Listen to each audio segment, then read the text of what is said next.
29 তারিখ থেকে আমার ফেসবুক প্রোফাইলে লেখা আসতেছে প্রোফাইল হ্যাজ সাম ইস্যু। তো লেখাটা দেখে আমি একটু ঘাবড়ে গেছিলাম। পরে অনেকেরই দেখলাম যে সেম প্রবলেমটা হচ্ছে। এটা ফেসবুকের কোনো আপডেটের কারণেও হতে পারে।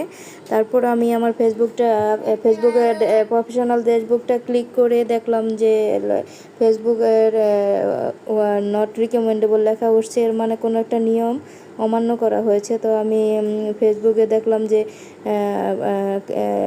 যেই বিমান বিধ্বস্তের যেই ছবি দিছি আমি, এটা আসলে সবাইকে ফেসবুক এটা অ্যাকসেপ্ট করতেছে না, তাদের নিয়মের বাইরে হচ্ছে। তো আমি ওই পোস্টটার সাথে সাথে ডিলিট করে দিছি। ডিলিট করার পরে দেখলাম যে ওই profile is active and earning.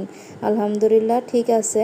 তো এটা নিয়ে তো টেনশনের কিছু নাই, অনেকেরই হয়েছে, আমার প্রথম টেনশন হয়েছে। এখন আলহামদুলিল্লাহ আমি আপনারাও চেক করে দেখতে পারেন যে আপনাদের কোনো পোস্ট বা ছবি, পোস্ট ভিডিও যদি ফেসবুকের নিয়মের বাইরে যাইয়া থাকে তাহলে আপনারা ওইটা ডিলিট করে দেন, তাহলে হয়তো চলে যাবে। তারপরও আরও কিছু ইস্যু থেকে যায়, যেমন গ্রুপে আমি আসমানের কিছু ভিডিও দিছিলাম, তো ওইটা রুহানির পেজেরই গ্রুপ ছিল। তারপরেও ফেসবুক থেকে বলছে যে এই ভিডিওটা সরিয়ে নিবে তারা।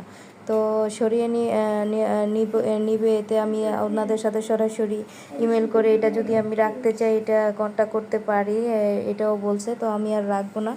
তো এর জন্য কোনো ঝামেলা যাতে না হয় তার জন্য এই ভিডিওটাও আমি ওই গ্রুপ থেকে কাইটা দিছি। তো আপনারাও এরকম চেক করে যেই কারণে এই আসছে আর কি, ইস্যু লেখাটা আসছে, ওই জিনিসগুলো কেটে দিলে হয়তো ইনশাল্লাহ চলে যাবে। তারপরেও কিছু 2-3 মাস সময় লাগতে পারে, যদি নতুন আপডেট আসে তারপরে হয়তো আবার এই ইস্যু লেখাটা, ফেসবুক প্রোফাইলে ইস্যু লেখাটা চলে যাবে ইনশাল্লাহ।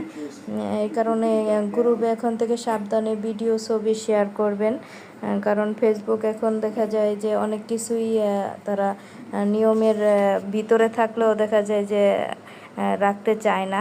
তারপর ফেসবুকের কাছে কোনটা খারাপ লাগে আসলে বলা যায় না, এই কারণে কেটে দিলেই ভালো।